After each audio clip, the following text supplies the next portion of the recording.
In the name of Allah, who is most merciful and beneficent, Assalamu alaikum, dear students. So in today's lecture we will discuss freezing point and density. Freezing point से start करते हैं. फर्ज करें आप एक liquid लेते हैं, जैसे कि आपने एक बीकर लिया और इसमें ले लिया आपने पानी. देन आप आपने पानी से इसको भर लिया है बीकर को. अब ऐसे करते हैं कि इस पानी को हम फ्रीज करते हैं, यानी कि आप इसको 0 डिग्री टेम्परेचर देते हैं. अब क्या होगा कि पानी जो है वो जम के बर्फ बन जाएगा, यानी पानी सॉलिड में कन्वर्ट हो जाएगा. क्या हुआ फ्रीजिंग के प्रोसेस में कि ये लिक्विड जो है इसका सॉलिड बन गया है. ये आपने इससे बर्फ बना दी.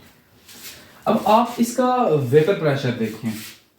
फर्ज करें यहाँ पर वेपर प्रेशर 5 atm था इसका, अभी यहाँ पर वेपर प्रेशर इसका 0 atm हो गया. अब आपने बर्फ ली, बर्फ कहीं से खरीदी आपने, ठीक है, और ये है बर्फ का वो ब्लॉक. जो आपने बर्फ का ब्लॉक खरीदा वो है ये है वो बर्फ का ब्लॉक. अब इसका आपने जब वेपर प्रेशर देखा तो इसका भी वेपर प्रेशर 0 atm था.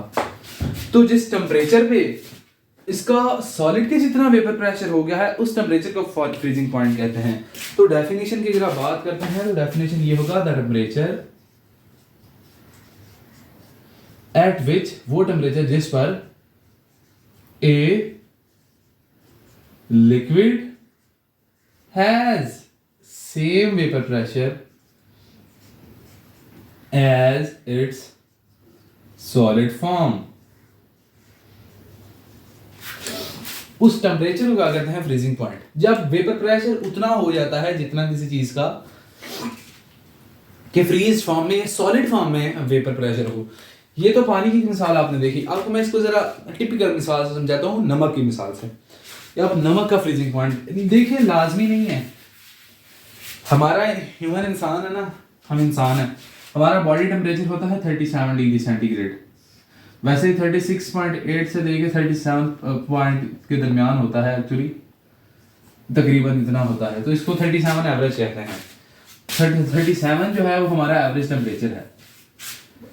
जब हम 37 से ऊपर जाते हैं ना तो हमें गर्मी लगती है, और जब हम 37 से नीचे आते हैं तो हमें सर्दी लगती है. लेकिन गर्मी या सर्दी ये हमारी हद तक है. जो बेजान चीजें हैं उनका पॉइंट हमने फ्रीजिंग पॉइंट, मेल्टिंग पॉइंट इस पर्सपेक्टिव से नहीं देखना कि क्या इसके फ्रीजिंग पॉइंट पे मुझे सर्दी लग रही है. अब पानी का फ्रीजिंग पॉइंट है 0 डिग्री और पानी का बॉइलिंग पॉइंट है 100 डिग्री. अब इस टेम्परेचर में 0 डिग्री पे हमें सर्दी लगेगी और 100 टेम्परेचर पे पानी के अंदर उंगली डालें तो हम जो है बर्दाश्त नहीं कर सकते. यहां पर शदीद गर्मी होगी. पर ये तो हमारी बर्दाश्त है, हमारी बर्दाश्त की लेवल तक है. अब नमक की अगर बात करेंगे तो उसका तो बॉइलिंग पॉइंट 1413 डिग्री सेंटीग्रेड है. अब इतनी गर्मी तो हम बर्दाश्त नहीं कर सकते. और इसका फ्रीजिंग पॉइंट नमक का वो तो मेरे ख्याल से कुछ बड़ा भी हुआ तो 500 से कम तो नहीं होगा. 500 से कम तो नहीं हो सकता, ज्यादा ही होगा, कुछ 550 से ऊपर ही होगा. यहां पर आगे नमक जम जाता है.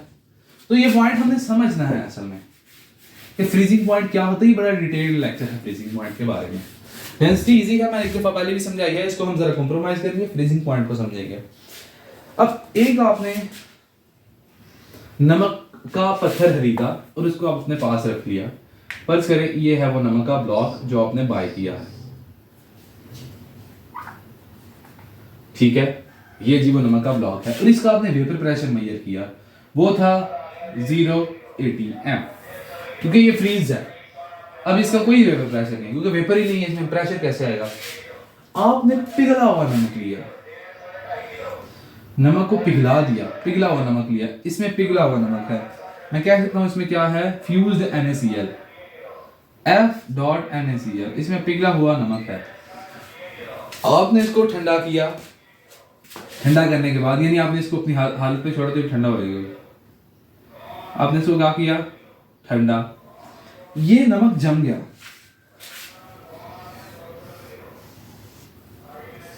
और अब ये सॉलिड NaCl है, यानी ये भी नमक का ब्लॉक बन गया. आपने ठंडा करते वक्त इसमें टेम्परेचर नोट किया और इसका साथ में वेपर प्रेशर भी नोट किया। आपने देखा किस टेम्परेचर पर इसका वेपर प्रेशर 080 है, यानी सॉलिड फॉर्म के बराबर हो गया। वो टेम्परेचर इसका फ्रीजिंग पॉइंट है, यानी किसी लिक्विड का जब वो उसका वेपर प्रेशर उसी लिक्विड की सॉलिड फॉर्म के बराबर हो जाए, उसको हम क्या कहते हैं, फ्रीजिंग पॉइंट। ये थी फ्रीजिंग पॉइंट की थोड़ी सी इलेबोरेशन कि किसी लिक्विड का जो वेपर प्रेशर है वो उसकी सॉलिड फॉर्म के बराबर आ जाए, उस स्पेसिफिक टेम्परेचर को क्या कहते हैं, फ्रीजिंग पॉइंट। लिक्विड जम गया है। याद रखिएगा मैंने आपको समझाया था 0 से 100 डिग्री वाला कि ये हमारी हद तक नहीं है कि हमें जिस टेम्परेचर पर सर्दी लगती है गर्मी लगती है, ये बिल्कुल आपने कंसर्न नहीं रखना। चीज़ें गैसेज जो हैं वो 0 डिग्री से कम पे बॉयल करती हैं। 0 डिग्री से कम टेम्परेचर हो ना तो उस पर गैसेज उबल जाती हैं और हमें उबली हुई मिलती हैं 25 डिग्री सेंटीग्रेड। गैसेज बॉयल्ड हो गई होती हैं, बहारात की फॉर्म में फिर रही होती हैं। अब आखिरी जो है इस लेक्चर का हिस्सा है वो है डेंसिटी। तो डेंसिटी को समझने के लिए, डेंसिटी का मतलब मैंने आपको लास्ट लेक्चर में बताया था, इसका मतलब है कसाफत। लिक्विड जो है गैसेस से ज्यादा डेंस होते हैं। आइए डेंसिटी को समझते हैं। डेंसिटी होता है मास पर यूनिट वॉल्यूम। इसको रो से डिनोट करते हैं और मास पर यूनिट वॉल्यूम, यानी मास जो है उसको वॉल्यूम से डिवाइड कर दो। इसका यूनिट होता है मीटर नहीं, किलोग्राम पर मीटर क्यूब। डेंसिटी होती यह है कि फर्ज करें आपने एक बीकर लिया है जिसकी लंबाई 1 मीटर, चौड़ाई 1 मीटर, ऊंचाई 1 मीटर, यानी टोटल इसका वॉल्यूम कितना है, 1 मीटर क्यूब। ठीक है। एक और बीकर लिया है, सेम उसकी भी यही लेंथ है, 1 मीटर ज़रा 1 मीटर ज़रा 1 मीटर, उसका टोटल वॉल्यूम कितना है, 1 मीटर क्यूब।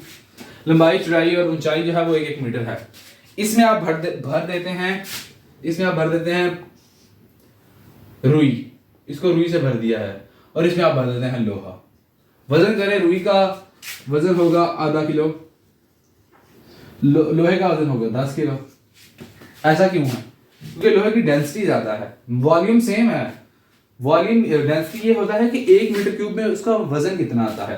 तो 1 मीटर क्यूब में इसका आया आधा किलो, तो 0.5 किलोग्राम पर मीटर क्यूब इसकी डेंसिटी है 1 मीटर क्यूब में, जबकि इसका आया 10 किलोग्राम पर मीटर क्यूब। जैसे अब मैं आपको एग्जांपल के लिए जरा एक चीज समझाता हूं कि अगर एक वॉल्यूम है 20 सेंटीमीटर क्यूब का और उसके अंदर मास हमारा कवर होता है कितना, 20,000 किलोग्राम, तो बताएं डेंसिटी क्या है।